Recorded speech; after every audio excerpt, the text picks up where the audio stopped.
Ассалому алайкум, тамошобинони азиз. Хуш омадед ба канали мо. Имрӯз мо ҳамроҳи Ҳасан Ҳусейн ба магазин рафта истодаем. Настя ва Машаям ҳозир мебуроям. 5 каса меравем якҷоя. Барои продукта магазин дар наздики хонамон гипермаркет барои Малика аз пуштамон гирья накарданаш мо қисм мебуроем ду каса. Ҳозир ҳарду онҳо ҳам мебуроям, ҳама каса баъд барои продукта меравем. Барои шир, сметана, нихел молочкамон тамом шуда буд, тухм. Ана ҳамон рахи сурх ки дида истодаед, ана мо аз хонумо баромадем. Ва ана ҳамон магнит гипермаркет 2 қадамакак наздик. ҳамин хел дӯстон, ва шуморо мегирем якҷоя, продукта мекунем якҷоя. то охири влоги моро тамошо кунед. баъд дӯстони азиз гуфтаниам ки лайк монданро фаромӯш накунед. вақте ки шумо лайк мемонед, ютуб канали моро барои пешрафтан кӯмак мекунад. ва як чизро донед ки вақте ки шумо лайк мемонед, канали мо пешравад. ин пешравии фарзандони ман аст. ва ман фикр мекунам ки шумо ё лайкатонро дариғ намедоред барои кӯдако. ва пешакӣ ба ҳамаатон ташаккури зиёд аз якояки шумо миннатдор ҳастам.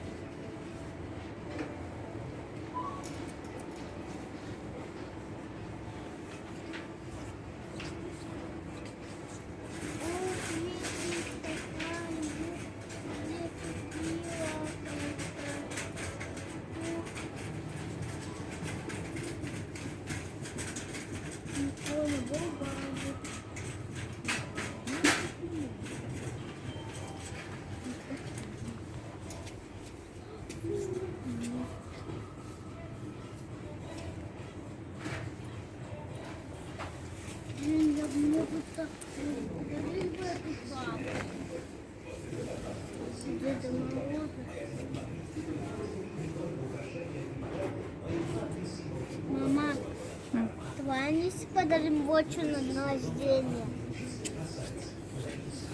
Вочу на день рождения.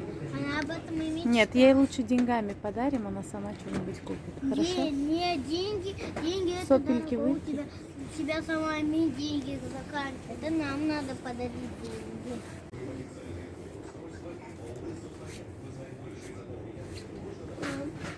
А хочешь там ты точилку с косаром?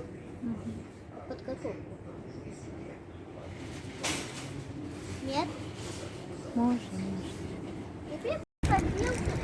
Я ходился как-то в бабину комнату не есть. Там много стульев, да? Я Там на может, первый Бинон, самый она сяду, Йордан, ну, чего и там мам. ножка такая-то. Вот Ну-ка, такая. что у тебя? Синячок? У меня глаза как...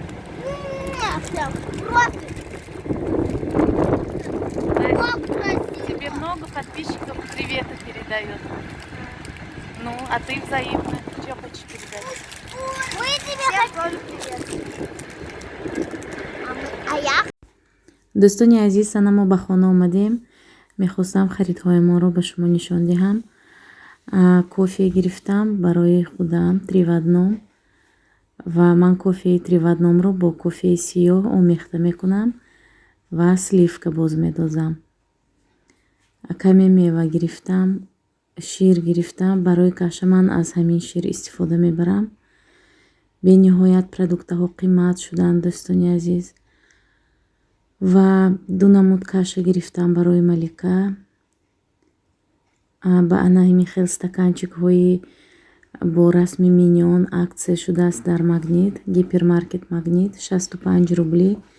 ба ҳар як фарзандонам яктогӣ ана ҳамин хел стакан гирифтам. камтар ширинӣ гирифтам.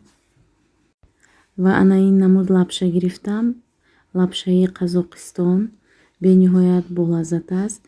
макарон ва лапша вермишел ин хел макаронни изделияро мо аз производствои Қазоқистон мегирем. Ҳам арзон аст, ҳам болаззат аст. Масалан, ана ҳамин лапша 1 кило нархаш 84 рубл аст. Ва 60 дона тухм гирифтам. Сметана, творог ва сир гирифтам, майонез гирифтам, сирок барои кӯдакон ва якто моющие средства гирифтам. Аслан моющие средства, чистящие, ин хел чизҳоро ман аз фикс прайс мегирам, лекин аз сабаби он ки имрӯз ҳаво бениҳоят хунук буд, фикс прайс аз мо дуртар аст, ба ҳамин хотир имрӯз нарафтам ба фикс прайс. Дар ин ҷо Малика намемонад ки ман видео монтаж кунам. Ана Михел овозои Малика баромада истодааст. ҳоло бошад, дӯстони азиз, фарзандони ман мехоҳанд ки пеш аз соли нав ёлкаи солинавиро ороиш диҳанд ва ман ҳам иҷозат додам. Медонам менависед ки мо мусалмон ҳастем, ба мусалмонон раво нест, лекин ба хотири он ки кӯдакон бисёр хоҳиш карданд, ман ҳам иҷозат додам ки ороиш диҳанд, то ки бояд бо ягон чиз банд бошанд кӯдакон. Ана ҳамин хел, дӯстони азиз, ҳоло ман шабона ин видеоро монтаж карда истодам. Овозам бениҳоят паст, гулӯям дард карда истодааст. Ба ҳамин хотир бахшиши зиёд аз шумоён. Дар ин ҷо фарзандони ман ёлкаро ороиш медиҳанд. Ёлкаи мо майдаяк аст, ба хотири он ки хона мо ҷои бисёр надорад.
Вот только хотелось. Дорогие зрители, хочу вам показать вот эту вот ангелочка, вот эту снега. Я сама делала на кружке. И вот снеговичок. Дӯстони азиз, акнун бошад салати оливье тайёр мекунем. Барои ужини болаззат тайёр мекунем. Дӯстони азиз, ман бисёр мехоҳам ки дар хотираи фарзандонам лаҳзаҳои хубу беҳтарини оилаамон боқӣ бимонад. Нони гарм, хонаи гарм ва инро ба духтаронам меомӯзонам ва ба фикрам ки ҳар як модар ҳамин хел аст монанд.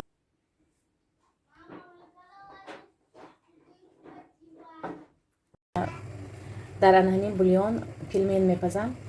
Барои кӯдако ужин тайёр мешавад ҳамин хел. Як чизро гуфтанам ки бачаҳои ман пилмени хонагӣ намехӯранд, барои ҳамин ман пилмени аз магазин харидорӣ мекунам. Пилмени ҳалол мебошад, мусулманский. ҳозир нишонатон медиҳам чӣ хел пилмен мегирам ман. ва ҳамин тарз як дона пиёзро дохтам ки пиёз намехӯранд бачаҳо, бисёр чизҳои вайро намехӯранд. Тамошобинони азиз, ман аз анами пилмень ҳозир ба бульён медозам ва барои ужин тайёр мекунам. Пельмени мусульманский, халол аст.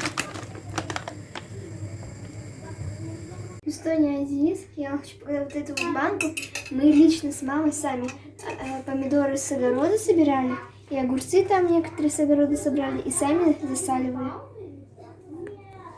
Красивые помидоры. И еще перчик. У тебя ногти тоже красивые.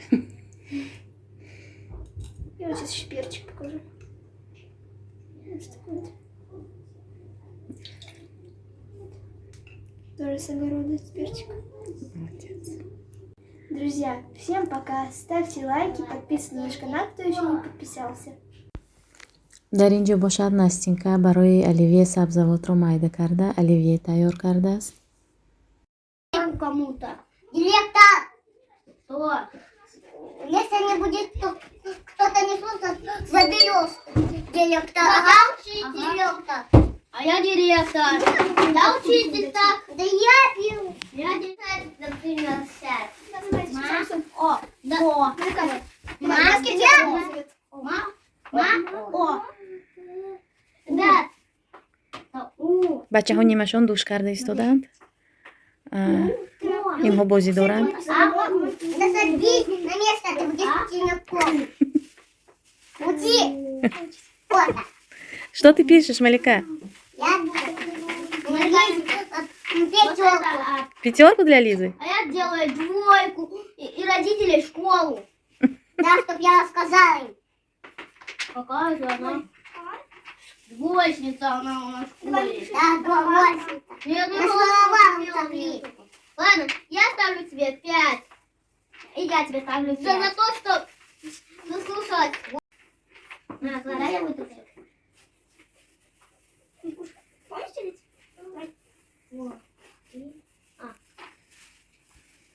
Да, Лиза.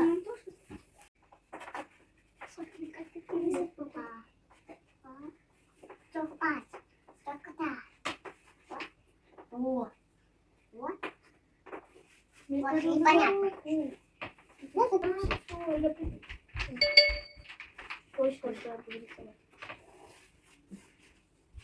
Директору дали ненормальный стул. Директору надо паса. Какой паса? Мне тебе дать тапку.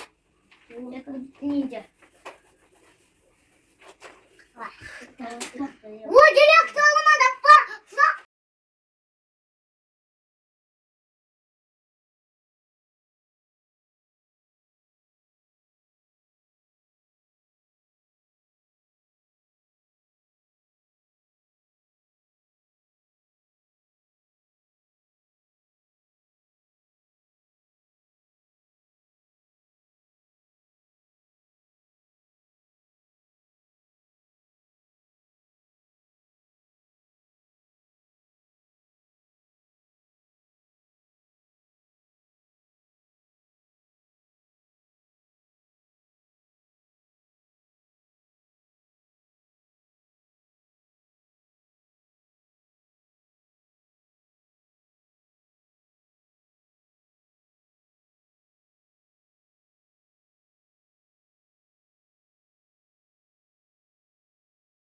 азиз, дар ҳамин ҷо гуфтаниам ки ҳеҷ вақт аз ҳаёт дилмонда нагардед.